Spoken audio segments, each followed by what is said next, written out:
What up, y'all? How we sound? Everything sound good? What's happening? What's happening? It's good. Shit. Nah, no FIFO. He pulled a Kyrie on us. So he won't be here tonight. that is his equivalent friend.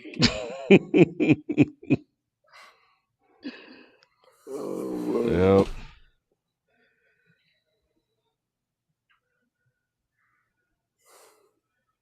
Just let me know my mic sounds okay. All right. Appreciate it, CD. All right, we're going to get started. All right, how we sound? Just making sure we sound good.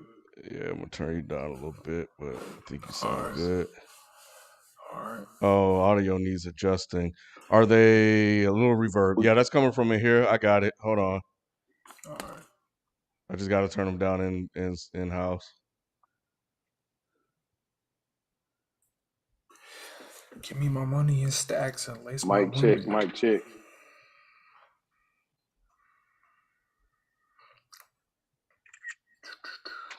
Give me my money in stacks and lace my women with live figures. Real niggas on nigga non-triggers.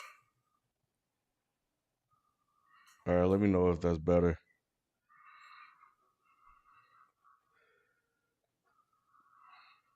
All right. Okay, cool. Appreciate it. We're going to get started. This is the place where sports opinions collide. Dead in Sports. I'm your host, Kenneth Beans. Joining me on the show, we got Shelton J. What's good, man? What's happening, y'all? And Q to 6 Man. What up? What up? What up? Let's get it. Appreciate you guys showing up tonight for the Thursday edition of Dead in Sports. Also, thanks for all the feedback with the audio, man. We want to make sure everything is sounding good and crisp for you guys.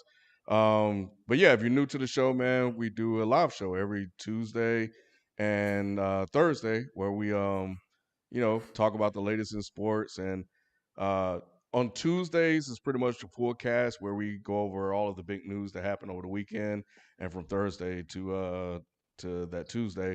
And then Thursday is a little bit more of a pared down show where we kind of get into some specifics, topics here and there. A little bit of a shorter show, right around an hour, maybe a little bit longer than that, depending on how the topic is going. But yeah, we're here, man, and we're definitely ready to engage and talk to you guys tonight. Um, check out the membership, man. You can join by going to youtube.com/Dead in Sports on the YouTube channel. It has to be a desktop version, y'all. It can't be a mobile. The mobile acting up. So yeah, that's it. So tonight we are going to talk about player empowerment. A lot of player empowerment we've seen happen over the last few years. So, of course, that's going to be the main topic for tonight. And, of course, your super chats are always welcome. We'll get into those as well. But yeah, so let's get into it. And for this, I'm going to go ahead and kick it off to Brother Q. Word. I think number one, make sure you like, subscribe, everything. We doing the 365. I'm gonna start getting videos out to y'all real soon. It's just been a little bit hectic the last couple of weeks, so I'm gonna be on the lookout for those. But make sure you like and subscribe. Make sure you know what I'm saying, tell a friend, and they like and subscribe, and make sure we get this whole thing rolling. So, wanted to convene today, brothers, to talk about player empowerment, the whole Zion Williamson situation, Kyrie stuff, or whatever. But more so, we're just gonna couch it like this. I feel as though the last couple of days, ever since CJ McCollum came out at All Star break and said that he hadn't spoken to Zion Williamson, it sparked a firestorm of pushback and people who basically been flaming Zion. Now, recently, the comments specifically were that he did not talk to Zion at that time, and recently he has come out and said that they have spoken. But for the days in between where CJ said that All Star Weekend, it was just an onslaught of Zion's being unprofessional. Zion is being spoiled. JJ Redick is coming out and saying that he's a detached teammate. You have everyone from Kendrick Perkins, the whole gauntlet of ESPN and Fox on his head. And I think it's really interesting how the narrative shifted from being the Pelicans aren't doing enough to help Zion. They're in 12th place right now. They're 28 and 36 in the West. And the narrative shifted from Zion needs more help to, well, he's not healthy, he's overweight, he's eating too much, and he's a detached teammate. So I just want to pose the question to you all. Do you believe that the pushback against Zion for his seeming detachedness from his team and organization is a sign that quote unquote player empowerment has gone too far? That's kind of where I think this conversation is heading now. I'm seeing a lot of people saying we need to have the owners intervene and wrestle some of the power back from the players. And so where do we all just stand on that general conversation? I think the owners at some point will attempt to wrestle some of this power, so to speak, back from players.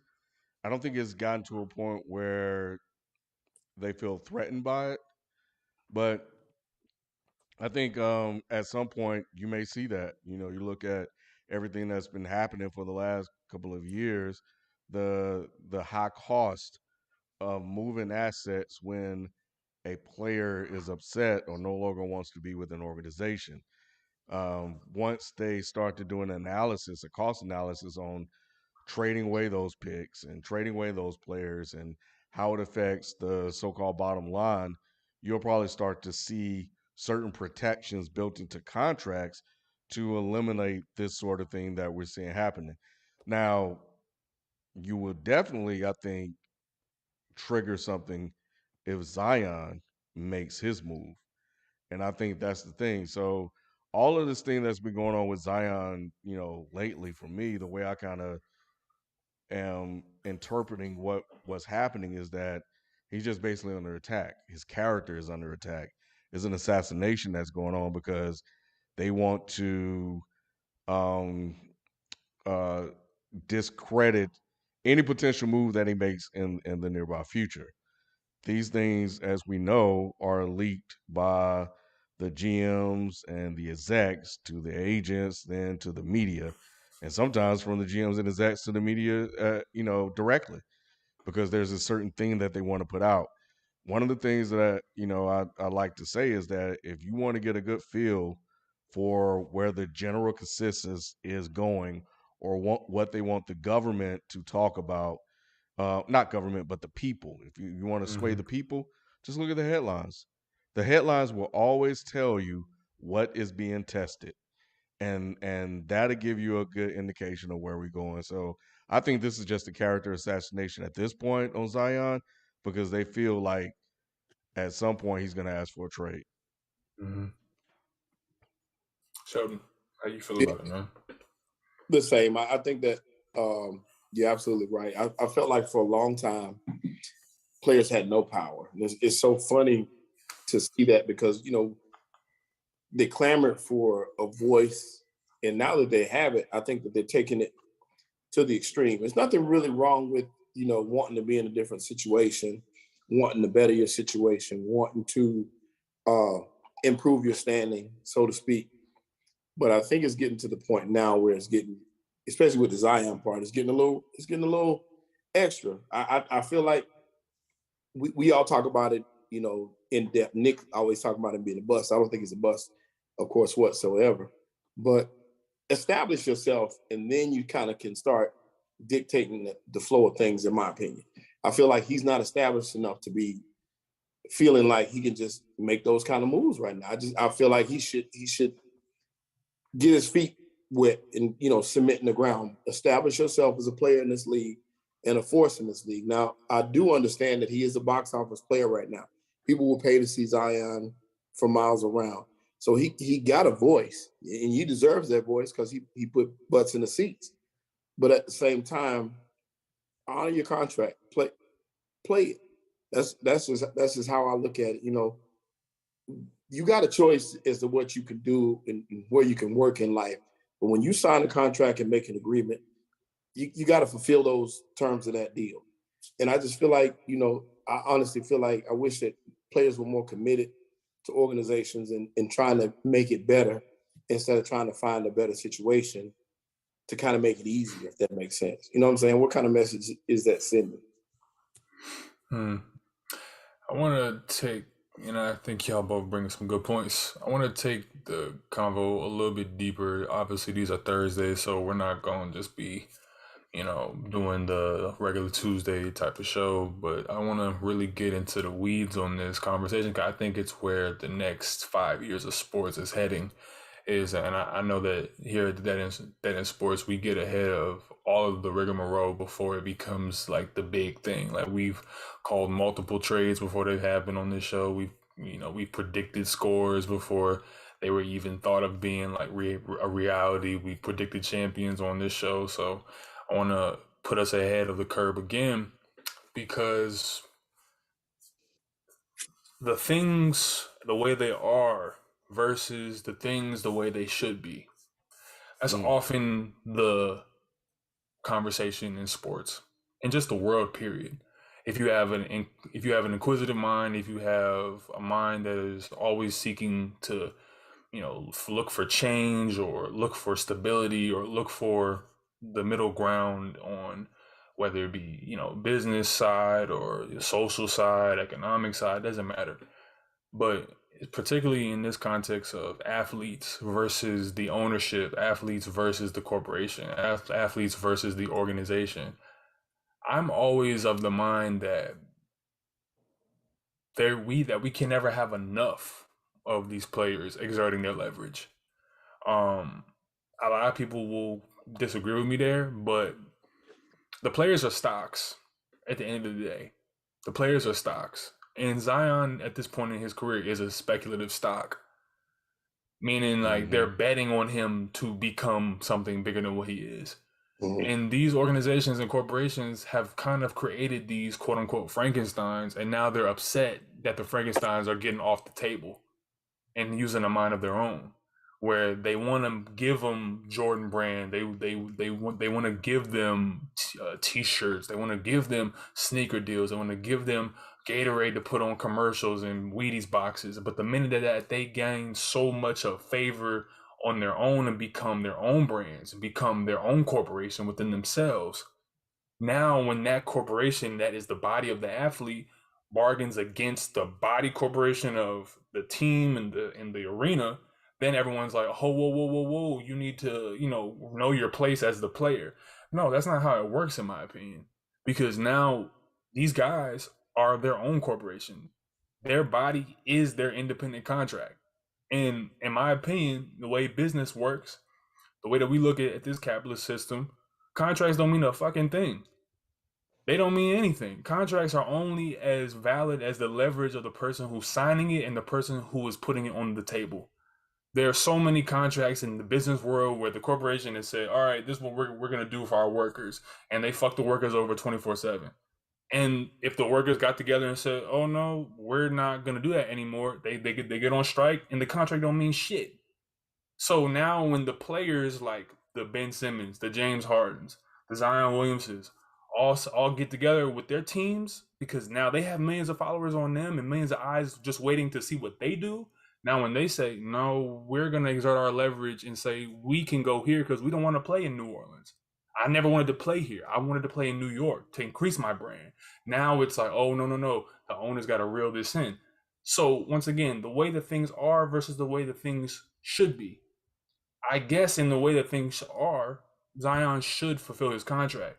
But the way things should be, if we all believe in this meritocracy of capitalism and all of this shit, then Zion should be able to say, fuck the Pelicans. I want to play in New York and I'm not going to play for y'all. That's the way I view it. And I know I'm probably going to ruffle some feathers. So I do want to hear pushback, but that's the way I look at it. I just never liked that. The only reason I don't like it is because if that's the case, we're gonna close all these small market teams down. It just takes the competitiveness out of the game. I want the competitive part to be on the court. I mean, you're gonna make your money, and I'm all for everybody getting as much as you can get.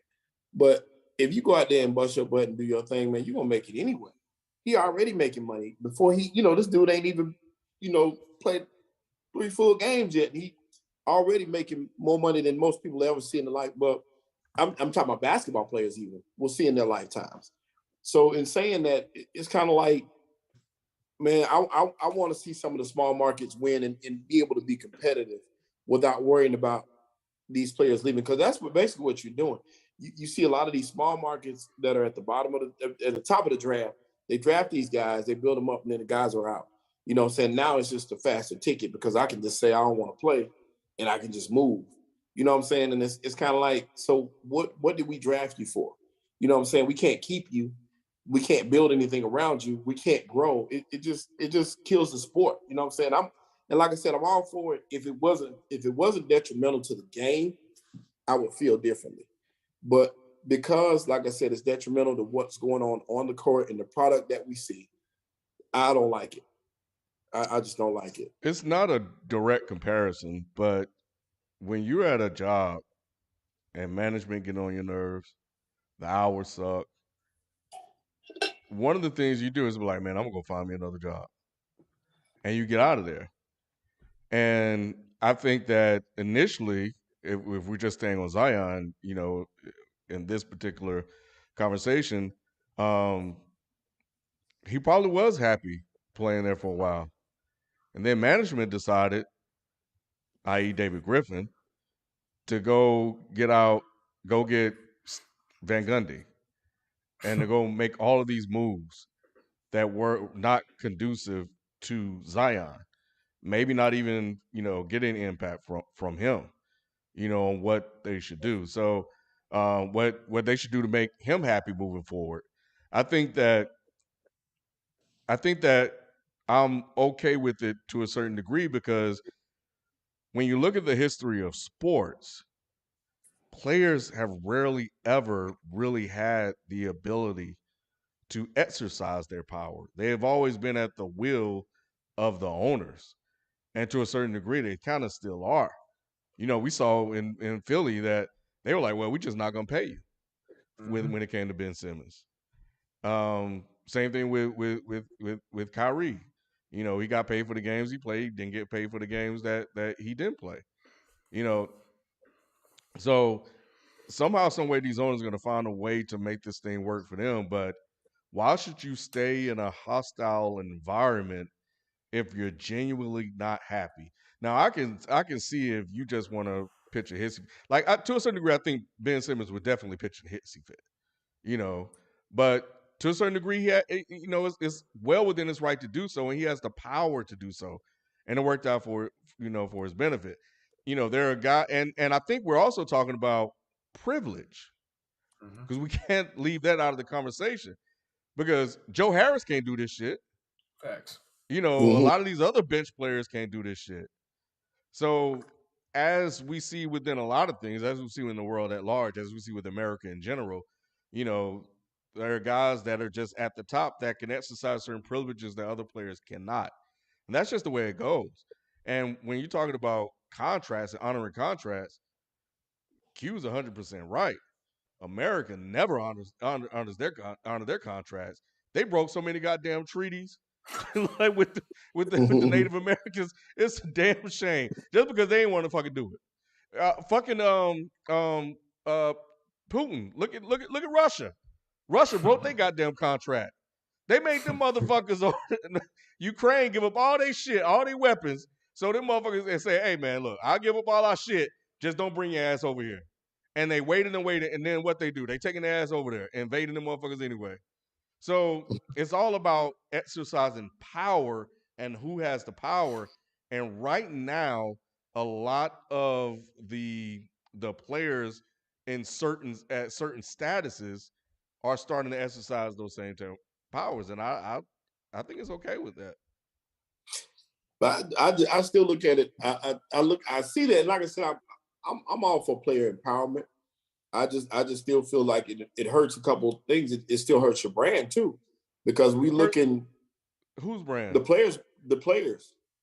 You look at a Ben Simmons. Ben Simmons had. You can't tell me Ben Simmons ain't lost some fans and some viewers and some jersey wearers and his. Wait till he get back on the court though. I still think that leaves a scar and it's kind of leaving a trail. Even Zion. I think Zion's star has diminished. You got the ones like Nick that would have believed in him, championed him, that look at him like, man, I'm done with you. You know what I'm saying? The same thing with James Harden and some of the others. And speaking of Zion, by the way, Zion, Ken, they were talking about Zion a couple years ago wanting to leave because of the market. So it wasn't just these bad moves. Now, these bad moves did come later, and I get the bad moves. Help. That did not help at all. But it started with the market talk. Do you think Ja Morant could be doing this exact same thing, and he's not? Why is he not? And that's because the organization from jump had a plan for Ja. They had a plan to put him in place with talent. And he's obviously taking that talent that they put around him and he's elevating it just because of how great he is. But they found the pieces that accentuate what he does best.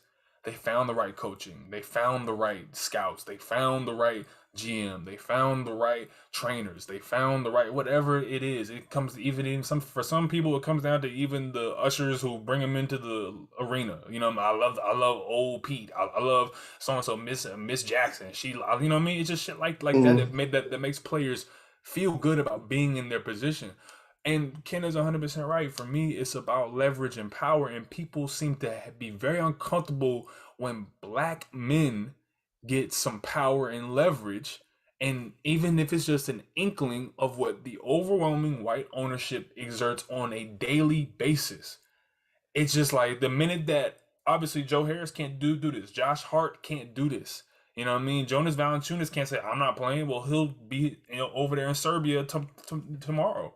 But if you have the power, why do we discourage? I don't understand why I do, but I personally would caution against telling the athletes, well, just honor your contract. If you're unhappy, bro, go get a new situation. Because I think it is very insidious of an idea to say that we should be privileging a team, an organization that sees these men's bodies as livestock, stock options, and say, you know what, do everything and die for the organization, and then what are you? You know what I mean? Like if you don't want the money, you want to be happy, go be happy in whatever situation it is. People want to kill James Harden because he said, I don't want to be in Houston anymore. James Harden is an almost 3-time MVP. If Steph Curry is never born, he's a 3-time MVP. Average 36 points a game in 2019. Shit is ridiculous. You know what I mean? Ben Simmons, rookie of the year, has the leverage, has enough eyes on him, has enough power to say, I don't want to play anymore. I'm a star player. I'm a premium talent. This is a commodity to y'all, so I'm putting a premium on it. I don't want to be here anymore. And when people say that it's ruining the product of the game, that's the reason why I brought up Ja. It's not that that's ruining the product of the game. It's the fact that these white owners don't put black people in the positions to make these teams better and make these teams and people of color at large to make these teams more palatable for the player to want to stay there. You got a bunch of, old Jeff Stans, Van Gundy's and whatnot running around. You got David Griffins. Of course, Zion don't want to be there. There's no one even inside the infrastructure who makes him want to stay there. And it's not, and I think it is so lazy. I'm not saying you should, but I think it's so lazy for people to say that it's on the players to want to stay in a small market. No, it's on the small market to go into the luxury tax, to exert those extra dollars, hire those scouts you are not hiring, and then hire those people in the back rooms who make all those deals of this player at the All-Star games gonna link up with this guy, and then hey, handshake agreement, I'm gonna sign in 2 years when I come. That's what needs to happen. But the problem is they're not exerting that money because, oh well, we're just the owners and we don't have to. Fuck that. So when Zion is like, I'm out, or James Harden is like, I want out of here, or when Ben Simmons is like, I don't want to play here anymore, I am always 1,000% on their side, and I'm a Sixers fan. So I'm like, dude, he don't want to be here, he can go. I like, bro, let him go. You know what I mean? That's just where I'm at with that. But see, and if that was the case, I would 100% agree with you. But at the same time, we don't know that. And what I mean by that is Zion could have been drafted by Memphis and been doing the same thing, the same exact thing. So it might not have been the organization. It might not have not had it. Now we saw that they didn't have a plan in the end because I think they were scrambling. And I'm not saying that they did have a plan at any point, but at the same time, who's to say that they didn't have something structured for him? They didn't lay out how they wanted to do it, and he just not agreed with it. Or who's to say that he would have still not wanted to leave no matter what? Like I said, you could have taken him and put him in the same situation that Memphis that Ja was in, and he would have still wanted to go to New York because they told him New York you make more money. And it's a lot of players that think that way. They talk about LaMelo leaving Charlotte when his rookie deal is up. They talk about it all the time. And get into a major market so he can make more outside of basketball than in basketball. LeBron going to LA was strategic. It was more about LA and being in that market than it was anything else. And true indeed, those teams, you can do more with those small market teams and say, hey, we'll give you more, but ain't so much more you can give them as far as the money goes. You still don't give them the market. So it's kind of a catch-22, and it's hard for those teams to attract that type talent. That's why I'll give you an example, and I'm talking about Charlotte, of course, but Charlotte signed Gordon Hayward and gave him a lot more money than what he was looking for. So that what he expected and what he thought he was going to be able to get, rather. And they had to overpay him because they had to bring in those players, and because those other guys weren't considering that market. And it had nothing to do with the infrastructure, had nothing to do with the coach. It had nothing to do with anything but the fact of the team or none of that stuff. It was the fact of where the market was. So, and there's a lot of teams that face that same hardship. And it's tough. It's a tough situation. It really, really is. But I think that what you're saying actually adds to my point of that is infrastructural, because the infrastructure recognizes the market. I think it's a symbiotic relationship where the market necessitates what the infrastructure needs to do. So the brass of an organization, if you are like, dude, if you're the Seattle Seahawks, obviously Seattle is a large city in, like, if we're just take it out of NBA for a second, Seahawks are obviously a large city in terms of just geography. But in terms of the markets of the NFL, it's not the Rams, it's not, it's not the Giants, it's not the Eagles, you know what I mean? But for them to get a Russell Wilson and for them to invest that much into the defense to make sure that he wanted to stay there for a long time, and now that it's going to shit, he's like, I want out. So I don't understand what's the difference between, okay, well, I went to the Super Bowl and obviously we're mixing sports, but I think the general principle is I've done for this organization, I've proven. I don't see what the difference is in a commodity that has been proven versus one that is speculative into an organization if they both say I want to leave, because to me that should be on the player. It's not like if the marketplace is going to do what it needs to do to satisfy the player, I don't think that the player often wants to leave. LeBron gave it everything he had, but who is David Griffin without LeBron James? He hasn't done shit. He brings Right. in Eric. He brings in Eric Bledsoe. He brings in Steven Adams and tells Zion, "We're gonna win." He trades away Lonzo Ball for nothing, or he lets Lonzo walk, and he takes the ball out of Zion's hands, puts it in Ingram's hands, hires Van Gundy. All these things, and obviously for everyone listening, I'm not just trying to make this about Zion, but I think he's just the example of this new era where we are now going to see assault on this quote unquote player empowerment. But I think player empowerment is a misnomer. I think what we are seeing here is that the players are now exerting leverage because they themselves have become the corporation to compete against these larger corporations. I man, I wish I could drink more water on. I'm gonna definitely set something up for members to come over here and talk with us because he put a comment that says if you're great, the market comes to you, and I kind of wanted to get a little bit more info on what he means by that. Because when I read it, I agree with it to a certain degree, but I also thought about LeBron in Cleveland, and I thought about how nobody wanted to go play with LeBron in Cleveland. As great as LeBron was in Cleveland, he couldn't get anybody to come there to play with him. So I don't know if that's necessarily true 100%. Also, look at Giannis. Mm-hmm. People really flocking to Milwaukee like that? Not really. You know, they want to go to big market places. So I think Shelton, when you think about this situation, that's why guys like Dame you have to appreciate because he's not unwilling to leave. Giannis, you have to appreciate him not wanting to leave. Because they kind of try to keep those teams competitive.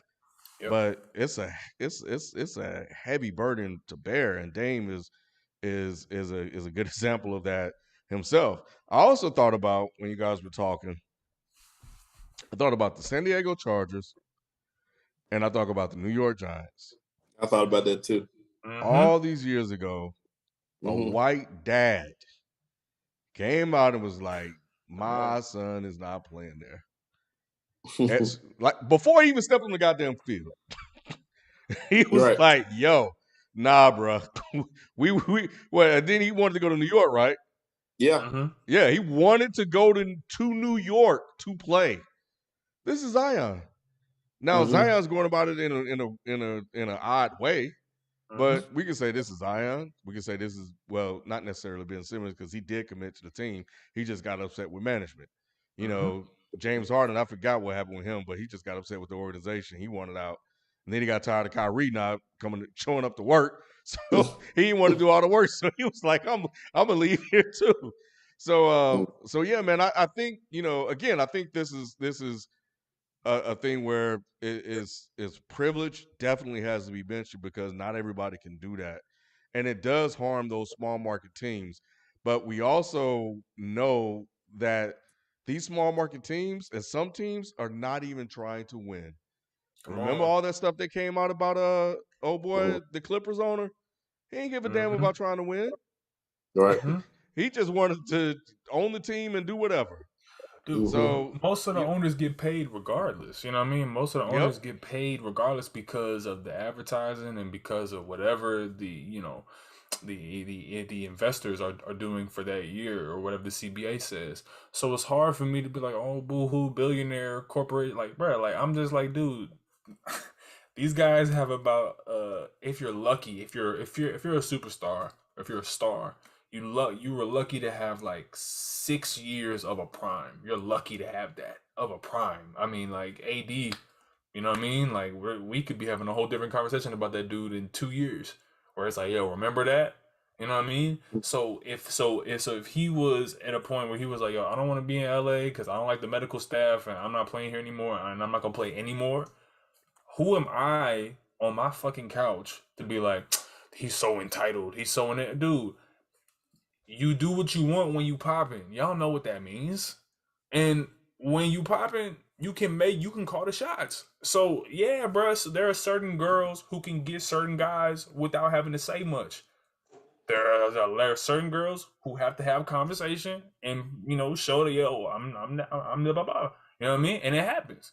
But when you yeah, that girl, you ain't gotta say much. So it's just like I see the Dames, I see the Giannis like you're saying.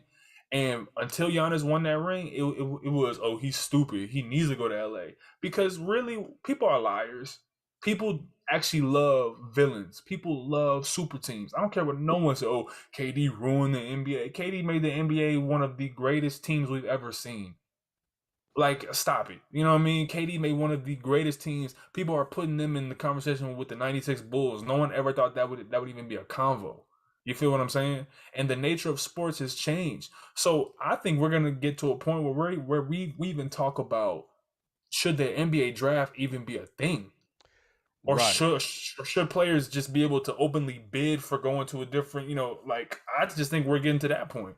Yes, and I would love to see that. It feels like this draft is just an old model that really doesn't need to exist anymore, and that may be a way that the owners could at some point try to get around this. I don't know, because if you're really trying to win, then you'll go pay for that person. To drink more water's point, he's talking about the media will come cover you because you're great. You will earn money off that asset during the tenure of their contract if you are a great businessman by making all kind of other ancillary deals and stuff like that. Adam, I don't think we're saying that, to address his comment, that every great player should hold out to go to a larger market. No, that's all I'm saying. Um, but there are certain players that don't want to put themselves in a situation where they don't want to be at, i.e., Zion. I mean, and that's why when Q brought up Ja and as an example, Ja's not trying to leave. Giannis didn't want to leave. Dame damn still ain't trying to leave. Mm-hmm. Zion does. Never At wanted least to that's what be we're there. hearing. That's the thing. It's almost like, see, obviously I'm very aware that Zion Williamson is not your local Publix clerk. I'm very aware that it is not a one-to-one analogy. But it doesn't mean that they are both still not workers for people who pay their paychecks. So I get it. He's not the pizza boy, but he still is somebody who is beholden to a check signer. But the difference is that Zion, unlike the pizza boy, can go outside of his arena of work and the people who sign his check. And like Drink More Water saying, can go say, "Hey, Jordan Brand, pay me $10 million or $50 million. I don't even know how much. I know it's a crazy amount of money. It's generational wealth, and I will get a signature shoe, and I'll advertise your shoe. Blah blah blah blah. Hey, Wheaties, Gatorade, I'll advertise your stuff. State Farm, I'll do this and that. Baker Mayfield is garbage. He has no idea. He has no leverage in saying I'm not playing in Cleveland anymore. He can't do that. That's the privilege. But if Aaron Donald tomorrow said I'm not playing for the Los Angeles Rams, Aaron Donald's getting the team on his line saying we will come and get you right now. Blah blah blah. Just request the trade. That's how James Harden does it. So obviously this is a power privilege conversation. John Morant doesn't want to leave because they did right by him. They had a And he built plan. different. And he's built different. You know what I mean? Zion That's from jump, we've been hearing that his whole camp did not want to be in New Orleans. He doesn't like David Griffin. The whole reports of David Griffin going into his hotel playing piano and shit. Like, dude, he's like, dude, what? So what is this? You know what I mean? I wanted to be a Knick. But that's my question though, Terrence. You bring up a good point. That's what I was going to ask. Did Zion come out and say this before the draft, though, or did he say it after the draft? At what point was it that he decided I don't want to be there? Because we didn't hear about this until a little later on. But if he, did the desire to be the number one pick outweigh the desire to leave the team? You know what I'm saying? Because that's the one thing about Eli. That I was like, well, shit, you got to respect it. Man said, I ain't playing there before the draft, even before these even go down. I ain't coming there. You know what I'm saying? So if you throwing your weight around before the draft, then it's just a different story. It's just a different animal. But if you're going to sit back and say the right things, get drafted, and then try to force your way out, that's a different story. It's just different. Because if I'm looking to build around you and put this thing together, but we're right. Some teams are tanking. Some teams ain't caring about this stuff. But some of them are. And if I'm a team that's looking to invest in my team and I'm putting you in place to build around you, and you give me all indications you want to be there, and then one day you wake up and say, I don't want to be there no more, that's just not fair. It's just not fair. See, situation. Shelton, I'm gonna tell you the difference between Eli and Zion. One's black. I know this is silver, but just go with me, y'all. I get you. I That get you. like if you're that where's Zion family from? Carolina, South Carolina. South Carolina. South They from Carolina. Carolina. You so it's pretty much the South, right? Mhm. And there's still this mentality subconsciously and consciously that we have to be careful with some of the things that we say. And it's a lot easier for Eli Manning to come out and say that when you have Archie Manning as your dad. You know, when you're Zion and you're black, it's a lot harder to come out and say, you know what, y'all can draft me, but I ain't coming here. Now, to you and Terrence's point, that may start happening soon. Like that may be a card that these players that want to go to a certain place start pulling. And then as an organization, because as plenty of people are pointing out in the chat, they are a business first. So do you want to draft a player that has no commitment to you and make little to no money, or do you want to go get somebody that wants to be there? And I think that puts the onus on them. Mm-hmm. And I just think it's all about, are you putting the pieces in place? And I think the third level to this type of conversation is, like I said, what is versus what should be. In my personal opinion, I think it should be the fact that these players can be openly bid on and they can sign with whoever is the highest bidder. I think there should be some type of organized system where you can have a top 20 or top 15 teams that are, from worst to best or whatever, and whoever is, worst gets to bid first or whatever. But in my opinion, these players should be treated as independent contractors, dude. Like, I don't give a fuck about the Sixers as an organization. I really don't. I root for the team just because I root for the team. But if they lose their right to be in team tomorrow, dude, I'm still going to go for the players. They are the lifeblood of the organization. I don't go to McDonald's because of the fucking golden arches. I go to McDonald's because the apple pie is banging. Like, I'm not trying to hear shit. And who makes the apple pie? You know what I mean? Like, bro, it's not those people sitting up in the corporate office who do nothing but sit on their ass all day and collect checks. But I'm supposed to be like, oh, Ben Simmons, oh, whack, like, dude, no, like this is so fucking backwards to me, in my personal opinion, because the product is not going to take a hit. The product, whenever players do this, we just saw James Harden go to Philly. We just saw Ben Simmons go to Brooklyn, and Ben Simmons has to go to Philly maybe on March 10th. Everyone's talking about it on media. They love this shit. So I don't want to. It creates so many narratives. It creates all the like the wheels and the media start spinning. This is millions of dollars being generated, even from the will Ben Simmons play? It's every single day on Undisputed. Every single day on First Take. James Harden is fat again. Does he want to be there? Dude, this is millions of dollars that's being generated. And not every player is going to do this, like everyone's saying. It's going to be like probably like 2-3 guys a season. They're like, I don't want to be here anymore. Bradley Beal, you can't get him to not want to stay in Washington. And people are like, please leave Washington. But if Ben Simmons is like, I don't want to be here anymore, now it's World War III. Like, I don't understand the hypocrisy from some fans.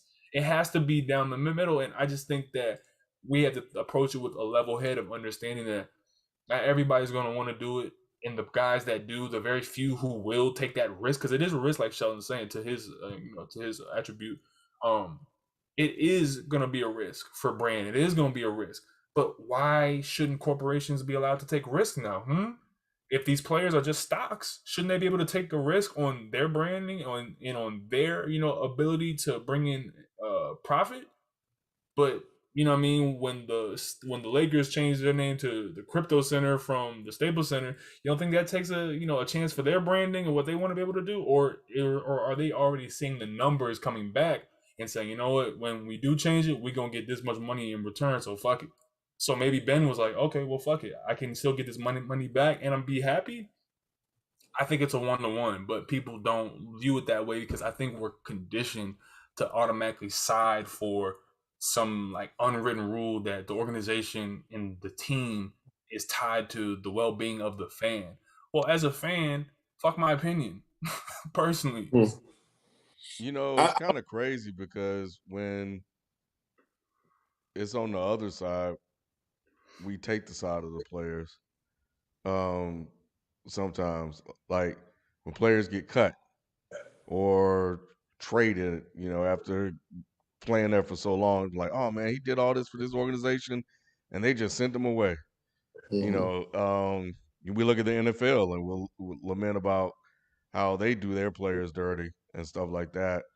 Um, so the NBA, are in a position to do that, right now. So it's kind of interesting just thinking about that.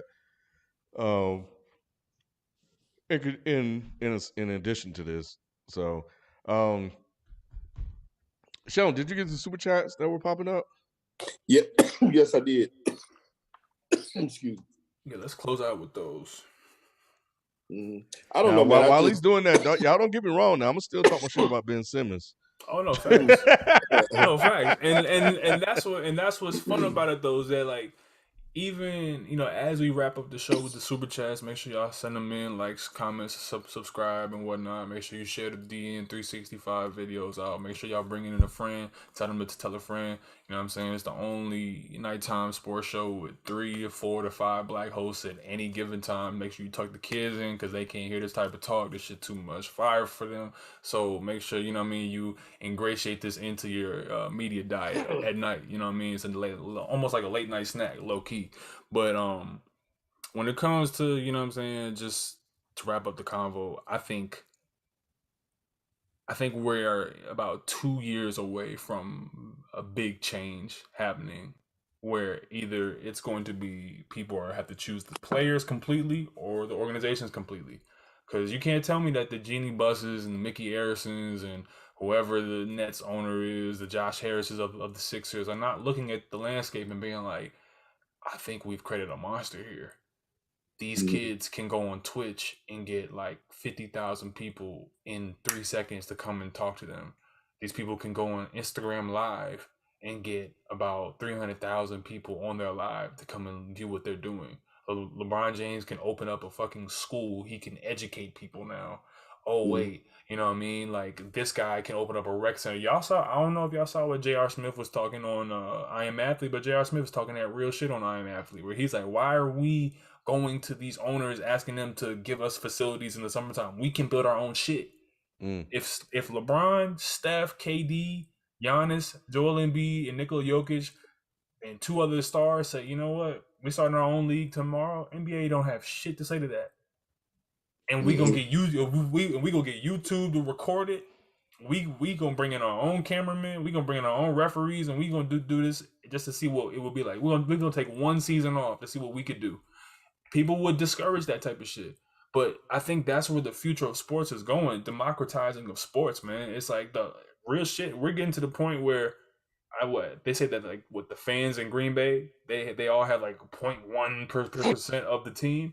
I think we're getting to the point where we don't even need owners anymore. We just need damn near infrastructure from the state to come in and say we're going to build this arena, referees, and the money comes from whichever they're able to negotiate with corporations outside of the actual infrastructure. I think that's where we're headed, personally. Adam, I think the point is that um, is the reason why Twitch may matter is that they don't have to watch the NBA game because they're more invested in the actual players themselves.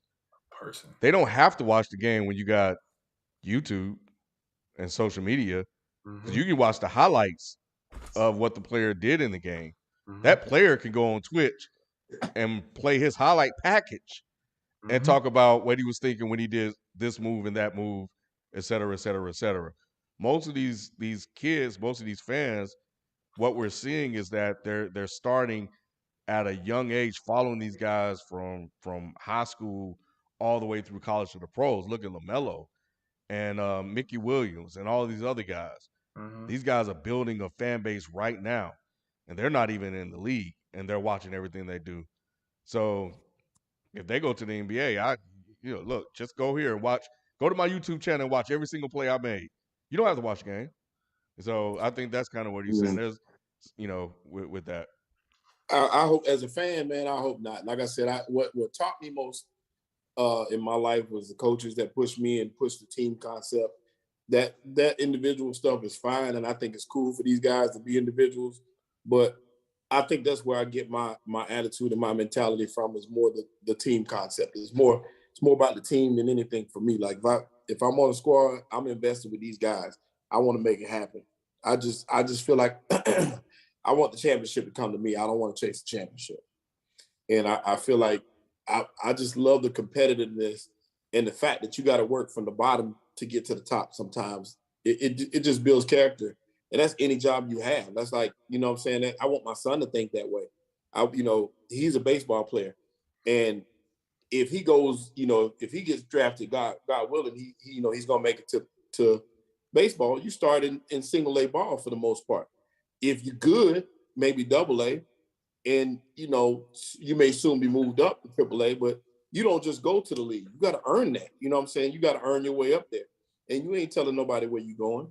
You know what I'm saying? And that's fine to do that once you've gotten to that next wave.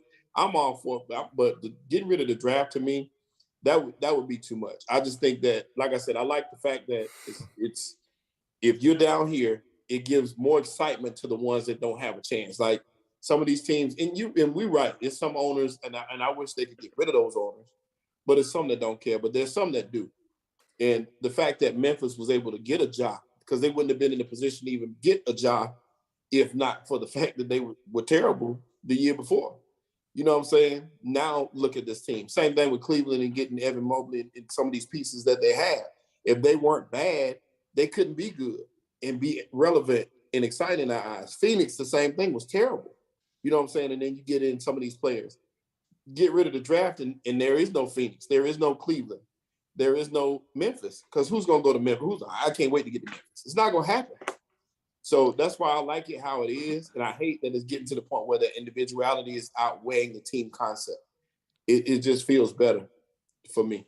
You know Hey what I'm saying? Adam, And your point about devaluing the game, to a certain degree, you're right. But simplistic grace is also right too. Is that this is just the way this generation is consuming it?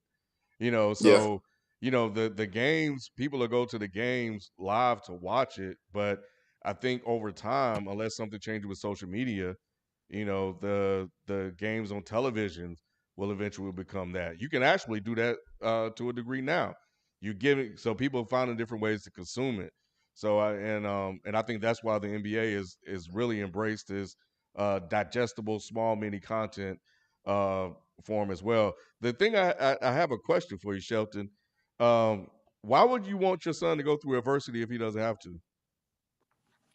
if he doesn't have to, then that's different. But what will he do when he's faced with it if he's never dealt with it?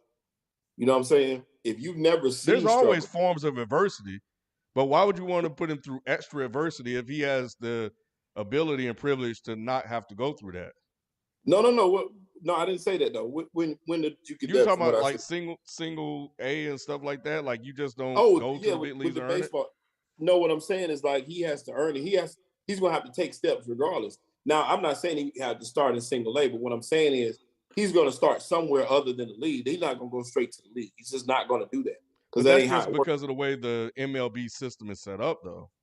Yeah, and in most cases, if that was the case, you fail automatically. Those guys, even if you ask anybody that plays baseball, without those leagues and without going through the structures, you won't be successful at the top level.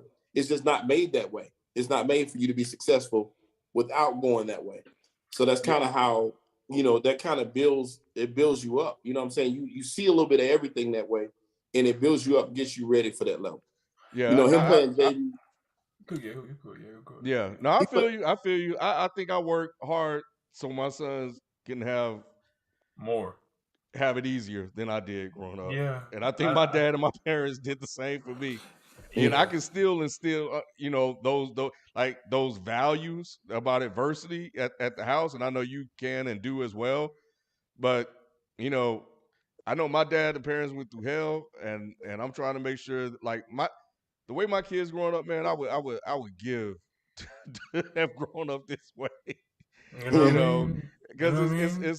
it's to a certain degree in a place of privilege, but um, And I think yeah, that I really think that we are conditioned as black people, as people of color in this country, to think that if we, I'm not saying you said this, Sheldon, but we're conditioned to think that if we didn't go through strife, struggle, and yes, overcame it, then we didn't put in hard work, or we didn't right, work hard, or we're not Mhm. deserving of what we get. And it's like, dude, first of all, most of these kids, by the way, the NBA is in the process of gentrifying the game away from kids who come from low income neighborhoods anyway. So most of these kids are already private school babies. Most mm, of these kids are already, you know what I'm saying, academy kids, because there's very few John Morants from the projects who are making it to become stars again. It's very because they're taking the game out of those neighborhoods, making it so that kids have to have a certain grade point average or certain connections to that's a these good high man. these institutions, bro. And that's why I'm saying I don't give a fuck about these teams, dude. Like these teams don't care about us as just as black people, as people of color, as humans. They see us all as stocks, from MLB to NFL to. So when Sheldon talks about the team concept, I understand it, but coming from a 25-year-old, I see it as so archaic because the teams always want to preach business, business, business, business, business until the commodity says it's business. And then it's like, no, it's team. Fuck that. Are you serious? Now is oh, think about the team and you don't want, oh, come on, don't do this. Nah, bro, that shit is not fine with me anymore because my name is on the back of that jersey and you getting a cut of that. You're gonna cut off my name, and you want me to be like, oh, well, think about it as the team. Yeah, I get it. You have your intra team politics, so you have to have the one-to-one interactions with this player and this player and this player. Because if you're a certain type of player, you want to win a championship or you want to win if you're competitive and whatnot. But bruh, the way that to me, the thing that's really ruining all of sports is just the rampant corporatism that is putting all the ads, all the TV dollars, all the merchandising of people's names and likenesses. That's ruining the game more than a player saying, I don't want to play here. Because y'all are showing us at every turn, sponsored by Coca-Cola. It's the fucking crypto center now. And y'all want to talk to me about team, team, team. This is a business. These are my co-workers. So when Ben Mm, Simmons is like, I don't want to work with these motherfuckers no more, Doc is pissing me off as my manager. I don't want to work with this nigga no more. Now it's like, oh no, think about the team, Ben. No, bro. The team was high school. The team was my middle school. The team was Pee Wee. The team was college. I was getting paid then too if you're Ben Simmons, but now I'm really getting officially paid. And now that I'm getting officially paid, that was the hard work that I paid for myself so I could get here to become a worker and leverage my commodity, leverage my premium asset on the marketplace. So now when I want to revoke that, the teams want to say, think about team. That is the most hypocritical bullshit. And I think that as black men, as black people, we need to get that shit out of our minds because they don't care about us. AI don't got no rings. He died for Philly. They want to give this nigga a scouting job. Like, I'm not trying to hear shit about think about the team. Bro, AI is Philly. They won't Yeah, even get this nigga a fucking training job. And you want to talk to me about, I'm not saying you, Sean, but the niggas want to talk to me about the team.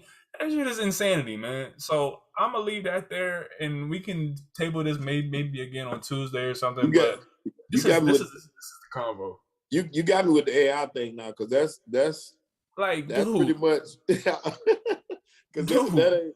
But let me clarify now. Yeah, for Seriously though, sure. I need to clarify. I did not. Now, when I talk about my son going through adversity, I don't mean put him through unnecessary adversity. What I'm Right. saying is I want him to be prepared if he has to face it. Does that make sense? I'm not saying he Yeah. has to go through it. I don't want him to go through. I don't want to go through nothing. I want his road to be as easy as possible. But if it's not, I don't want him to fail because of the fact that he's so unaware of what's going on. This the same thing. I had a conversation with him all the time about the police, for example. And I feel like, you know, this age, and it's off subject a little bit, but where we live and how we live, I don't want him to be stopped and thinking because of what all he got privilege. You know what I'm saying? And he just gonna, he just gonna walk up to them like he bulletproof. I want him to be prepared for situations that he may face. But I hope he never has to face those situations. The same thing with adversity, just any area. I don't want I got you. these guys to go through stuff. But if they do, this age and this era is so soft, man. It's like they don't know nothing. And it's kind of like they don't know how to deal with anything. Their first thoughts is, the wrong thoughts. So I just want him to be prepared and be able to handle stuff and be able to work his way through it if he has to. You work your way up and make it happen. You know what I'm saying? That way you can have it. I'm gonna give you everything, but I want you to be able to have it. Like I want you to maintain it and be able to give it too. You know what I'm saying? I tell my son, let me tell you one thing I say to him every day. I say, son, my ceiling is your floor. Don't you ever forget that. And that's where I want you to climb from. And it's the same thing with them. I just don't want, as a fan of basketball and a small market team at that being my team, I just don't want to see my guys just not having a shot at some of these guys. Because I know I don't. You know what I'm saying? Free agent list comes up. I'm not looking at the top names. I'm looking at the middle. You know what I'm saying? Mm-hmm. And I hate that. I hate that people can't say, well, I want to go to this organization because I like these people. And a lot of times it ain't that. I want to go like, because we talk about liking stuff. We talk about Memphis. Who would like New York? Who would want to play for the Knicks? Who likes James? Who? You know what I'm saying? Not a It's lot of the people market. do. Not a lot of people, and it's like you're saying, it's the lifestyle, it's the nightlife, it's the girls, it's the opportunities in the city, and that's because it's a business and life decision. It's a workplace, so it's hard for me. I can't get mad when people don't want to play in Philadelphia. It's cold. It's a lot of, it's a lot of bullshit, a lot of racist Italians. Shout out to the Italians, y'all have great food. But it's like, it's a lot of bullshit. And the cops are fucking terrible here. It's just like, you know what I mean? Like I don't we don't have a great history of treating our stars with respect. You know what I mean? Like how so I can't get mad, but I understand I'm a different type of fan. But players, they want to go to Miami, they want to play for Pat Riley, or they want to go to LA. It's the weather, it's women, weather girls, like dude, it's the clubs. New York is the media capital of the planet, damn near. So KD goes there really not just because he wants to play for the Nets, but because he wants to launch his uninterrupted company, if I'm not mistaken, or whatever the 35 ventures is and Boardwalk, something whatnot. like that. Yeah. Boardwalk, yeah, you know what I mean. He wants to go there. He has connections with Rich Kleiman and whatnot. So it's not even probably Zion is like, oh, the Knicks are just so popping, and I'm gonna do this. Maybe he's thinking the fifth thing on his list is I can make the Knicks good again. But the top four could be I know these girls here. I know the contract would be banging. I know that I could get some good TV placements here, blah blah blah. And plus, my mama and my daddy want to move. Like that, those could be his top three reasons, and I wouldn't be mad at him. But for some reason, when a corporation wants to up and move to a different city and wants to lay off all their employees, then it's just business. But when the employee wants to lay off the corporation, then it's like you got to stay for the team. I can't get with it, man. But I'm gonna table it. Yeah. Man, yeah, Shelton, it's weird. I know this ain't the platform for it, but the whole thing about your kids and the cops. There's 2 points I want to say, and then we'll close out with super chats. Um, the first is that I want my kids to be aware of how messed up cops are, but I also don't want to put that in his head to make him live in fear of cops too. So it's a fine line that I'm walking because, like, to sit down and have the talk, all of a sudden, then it'll make this black kid scared of something he technically shouldn't be scared of. It's so weird. It's so fucking weird. But anyway, so I'm walking a fine line between that. But I don't want him to be naive to what could happen. But the second thing is about what you said that you tell him about the floor. My father-in-law tells us all the time that we've set the bar high. And it's basically the same thing. Is that we've set the bar so high in terms of education and accomplishment and stuff like that, that anything below that is deemed a failure. So, so yeah, I thought it was interesting you said that. He just said it in a different way. But yeah, cool, man. This was a great topic. Love the conversation in the chat, man. This was great as well. And I want some of you guys to come on this Thursday show. I see you guys chatting it up. Drink more water. Marty McFly. Adam had a lot to say. I know he's not a member, but But yeah, man, you guys had a lot of good points. Ant-Man, all you guys, man. I'm gonna bring you guys on the show because I would love to have this conversation with you guys as well in person. Because I think it would be dope, and I'm gonna figure that out. But yeah, Sheldon, let's read the super chats and get out of here, bro. Bet you up. Hey, Tracy G, what's happening, Tracy? Tracy said, Ben Simmons chain blinded me, and why is he not on the floor? Okay. She gotta be a comedian. Man, they said that Ben, it's gonna be a minute before Ben gets out there. Everybody, welcome to the stage, Tracy G. No, it's no, it's just nah. I don't know, man. Ben is doing what he do. Like I don't really have anything else to want. Tracy G also said, I'm against NBA players working part-time, and Kawhi started it all with load management, and Kyrie should be traded. Somebody else made a point after that. Terrence Dalbert did. He said the Spurs started the load management, Tracy, and that is 100% true with Duncan Parker and Ginobili. So they started the load management. It wasn't quite as severe as the Kawhi thing. But and the crazy thing about that, Shelter, just to add on, is that after Kawhi did it, they tried to turn around and blame LeBron. I was like, yo, what is going on? Right. Right. When it was clearly the Spurs, it really was. Because remember, they put the rule in place for the Spurs, like those national televised games, because he was sitting those, Pop was sitting, I think, out of spite. Dude, come on. And they wasn't playing, the league wasn't having that. Like, we're not sitting them guys. But that is crazy, though. But I like I said, we're in a different time, a different generation. It's just different now. You know what I'm saying? Mm-hmm. It's a different league. And although guys are much more athletically superior, they're a lot more sensitive to their bodies and to the product, and rightfully so. Because Q, I don't disagree with what you're saying. It is about it, you only got a short window. You got those 6 years to make enough money to feed generations. So you do everything you can to protect your investment. You know what I mean? It's almost like this. If I say it for y'all, the Temptations got fucked over in their deals so that Prince could take it to a new level and say, you know what? I'm getting fucked over still. Let me put this on my face. So now that all this own your master shit is now the new wave of all the kids. So you see now with this new generation, obviously kids are still signing record deals and whatnot, but there is a consciousness now that, oh wait, we have leverage as artists. So every generation is supposed to have it easier for us, man. We are owed so much from not just this country, but from this world as oppressed people, as black people, as workers, whatever. But each generation is supposed to learn and pave a way for new understanding, a new consciousness of I have power in this, and collectively we have all the power. So it's like, I think we need to learn that more, And the crazy thing also is that even during that time, there was still one or two people that were doing it the right way, like James Brown and Little Richard, I think, and Ray Charles. Yeah, Ray Charles, they went about it the right way, but still the other guys were still kind of caught up in the system of what Master wanted to do and how to do it. It's just like, join this guy who's doing it the right way and controlling everything, and you'll get more power and leverage. And they still haven't learned to this day.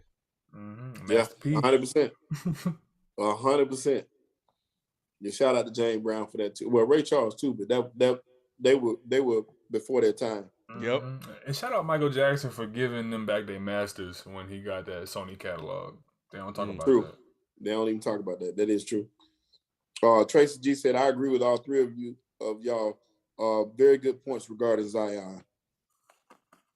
Josh Bros is on tonight. What's happening, Josh Bros? What up, JB? He said, I think it has something to do with the culture in the U.S.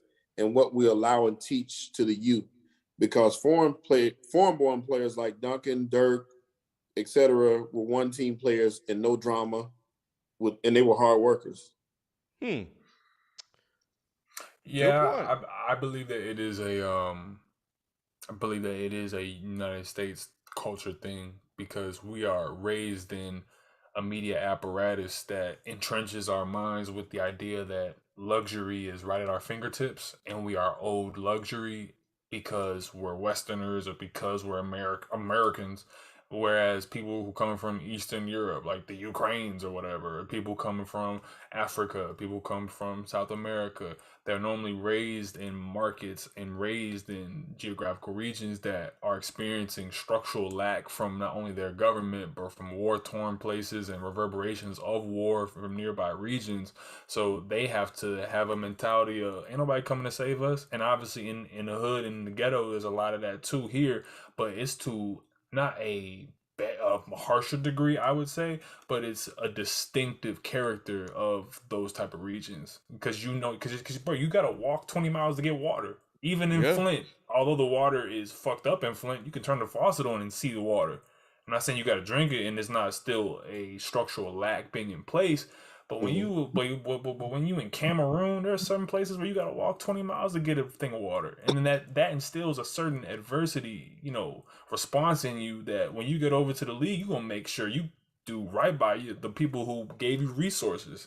So I don't think it's necessarily like a of more of a moral like thing that we should like clap for them to have to do that. It's actually a shame that it's like that in the world, but these things do have a sociological reason for why it happens. Hey, you hear that? NBA teams and scouts, y'all better send your scouts over to Ukraine right now. man, And man, find listen. you a dope ass fucking damn NBA player over there somewhere. No, He won't leave for shit. motherfucker dodging bombs and shit, For doing real. doing a crossover like that nigga hooping. Nah, He ain't gonna know the difference between Portland and LA. That's the same thing to them as US. listen, It's all good for him. I'm saying, Rayshawn said, y'all better do what these white folks say. oh, man, listen, Sean know what's going on. Josh Bros again. Josh said, what would you guys think of Cat coming to San Antonio and pairing with Murray?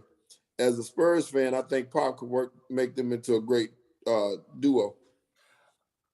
Shit, I wouldn't mind it. I mean, obviously it'd be a good pairing. But I don't think San Antonio, Minnesota would be much of a market difference for Cat. If Cat were to make a move, I think he would want to go to the West, or he would, by West I mean West Coast, like L.A. Clippers, Lakers, even Sacramento. If they can get their shit together, he might do that, or a Knicks, Brooklyn type of situation. Blah blah blah. I was thinking Knicks. Yeah, I could see that. And plus he's from Jersey, right? So I could see that. Mm-hmm. Yeah. That's why I was thinking that. I was thinking that way too. He already got a great player, and he got Edwards. He should be. He should be good because they have a pretty solid team. They have a pretty solid team there. You know what I mean? If anything, I tell you what, a team. If you're a Spurs fan, obviously he's hurt right now, but I could see AD reinventing himself down there with a Murray type, just so he can get out of the lights and just hoop. The problem is that Pop is probably going to call it a career in about a year or two. Man, he should have called it a career with Duncan. If you said he should retire now, I'm kind of with you. Yeah, he probably should have. It would have. This ain't really helping his legacy like that, but he loved it. I'm with Marshmello. I don't know if he's not leaving D-Lo, but I still like what they're building in Minnesota because they got a nice 3 so far with D'Angelo Russell, Cat, and Anthony Edwards. They get those role players right, man. They might be some. Mm-hmm. Yeah, I don't mind this team, and they're competitive this year. I mean, they playing ball. They even up on Memphis right now. I saw somebody say something about Ja. I saw Ja get. I'm watching that game actually, and I saw Ja get taken to the locker room. Is when I turned it on there, but he's back on the court, so Ja is fine. But Ja did get taken to the locker room for a second. Ja gotta chill, man. His quick twitch is so scary, bro. And that's and I mean that in every way. It's scary for the defense, but it's scary when I see him. I'm like, dude, you don't need to move this fast. He need to just figure out like a better way to stop than he does. He's just 100 all the time. I need him to get his game together because he give me flashes of when D Rose would just go up. That's what I was thinking about. I You know was what I gonna say mean? the same thing, D Rose vibes, and I do not want that from him. Yeah. Drink more water with the super chat. He said thoughts on LeBron versus Pelinka. That's what I'm saying. LeBron James, man, like he's his own corporation. He's an academy of himself. He's a brand up into himself. And they So still for told him, his ass no. and they still told him no. So it's like I don't really have like a dog in that fight personally. I want to make it clear that everything we talked about tonight was not about specifically arguing for players to do X Y Z. It was more so about arguing that players in a certain position and privilege, like we're saying, should have the right to do whatever they please within the confines of business. So if LeBron is saying, "Yo, I'm leveraging my power here to say I need y'all to abide by what Clutch is doing, or Clutch wants for the Lakers," and the Lakers say no, they should have that right to go back and forth. It shouldn't be shunned as he's overstepping. Cause I believe LeBron is within his right to say, "Yo, I have 4 rings. I'm trying to get 5, and y'all see what I can do when you put better veterans around me. Make the move for Russ, or make this move, trade this guy, blah blah blah, and then this should happen." That's all I'm saying. He should have the right to do that. It shouldn't be looked down upon. Yeah, he should have the right to do it, but I don't disagree with you there. He's definitely wrong because he fucked up this whole situation. He did. So and if I'm Palinka and you come to me and I'm saying, "Hey man, I got Buddy Hill coming here. This is what we're gonna do." Blah blah blah blah blah. And you come to me and tell me, "Yo, nah, man, go get Russ. We already talked to him. We got everything set up. We're gonna be good to go." And then halfway through the damn season, you come to me again and say, "Yo, you got to get rid of this dude." I'm not listening to you. Like, I went and got your AD that worked out. I traded all your other guys. I traded my young core, and then I traded everybody else that you won a title with to go get him. And now you telling me the guy no, I'm not doing that anymore. I've listened to you once, it worked. I listened to you again, it didn't work. No, I'm not getting rid. No, fuck that. You screwed up. You're gonna have to. You told me you could make this work. Make it fucking work, LeBron. Greatest player in the world, GOAT. You chasing them fucking ghosts? Chase these motherfuckers. Right. I think that was the last one we had. Yeah, that was it. Yeah. And then the whole clutch thing, man. I'm gonna read up on that because I saw a little bit of it, but yeah, I might have some more about this on Tuesday, or maybe a 365. Because I'm like, yo, this is crazy. Rich Paul out there with Adele, man. He ain't with man. LeBron ain't answering them calls, but shit. Rich Paul. I don't know why I heard Chris. Chris Paul. I was like, no. Chris Paul got himself a black queen. We support that. We support that at this show. Shout out Chris Paul. Hey, he probably he he with Adele, man. Yeah. Rich Paul rolling in the deep and Adele. Hello from the other side. Hello from the like, come on now. Yep. Yeah, rolling in the dough and the deep. Dang, JB. Josh Bros said Russell Wilson is the most overrated QB right now. Y'all got to stop, and I'm gonna make a D in 365 about that because the Eagles need to trade everything that they have to get Russell Wilson. I'm just letting y'all know, but Sheldon gonna disagree with me. Sheldon gonna disagree with me because he thinks Jalen Hurts is the next Johnny Manziel. But yes, sir. Yes, sir. Shit, y'all. Shit, I'll trade him. Let me say this. Then we're gonna go. I don't think he's the most overrated. Not at all. Nah, I don't think I rock with you on that one, JB. I'll send him to Carolina tonight, Sheldon. Just what do y'all need? Like, give me McCaffrey and we can be good. Like, that's all I care about. Who is the most overrated quarterback? That's what I got to pull up the list. Besides Matthew Stafford. Aaron Rodgers. No, I don't think he's like rated. This is Aaron Rodgers. That's who it is. We can't say Aaron Rodgers. Man, Aaron Rodgers is MVP. It might be Dak Prescott. Man, for how he's rated. There you now. I can't lie about Dak. Now Dak is my guy, and I don't like saying it, but whoever says Dak is that guy though? I done seen people say Nick? Aaron Rodgers. Well, Nick says a lot of things, but brother, we pray for brother Nick sometimes. We just let him say what he need to say. I can't say. It's not Lamar. It's not Lamar. It's not. I think Baker Mayfield was, he got brought back down to earth. So yeah, I'm trying he's to no tell longer y'all being looked at like that. It's Aaron Rodgers. I'm trying to tell y'all it's Aaron Rodgers. And by overrated, I don't mean that he don't deserve to be in the all-time lists and whatnot, but just for how people talk about him, he's overrated for how they talk about him. They talk about him like he is God's gift to the game. If you guys give to the game, go to a fucking championship and put up more than 7 points. Do that. That's all I'm saying. They keep trying to rate Derek Carr, but I was thinking Derek Carr. He let them down every time they try to hype him up. Derek Carr be like, "Hey, don't you dare put me in these conversations." Right. As soon as it starts, Q, he be like, "Wait a minute, y'all done went too far." Hey, I'm just trying to chill. I'm just trying to chill. I'm just trying to vibe. Like y'all, you know what I mean? Like y'all trying to put me. Hey, I'm here to have a good time. Like, yep. I just want to go out here and be above average and collect checks like I'm A-star, but don't want y'all to come grade me so y'all can ruin that. So nah. He's just working a job. That's what it is. Hey, Marty, you gotta understand. I think you guys missed my whole argument about Baker Mayfield, bro.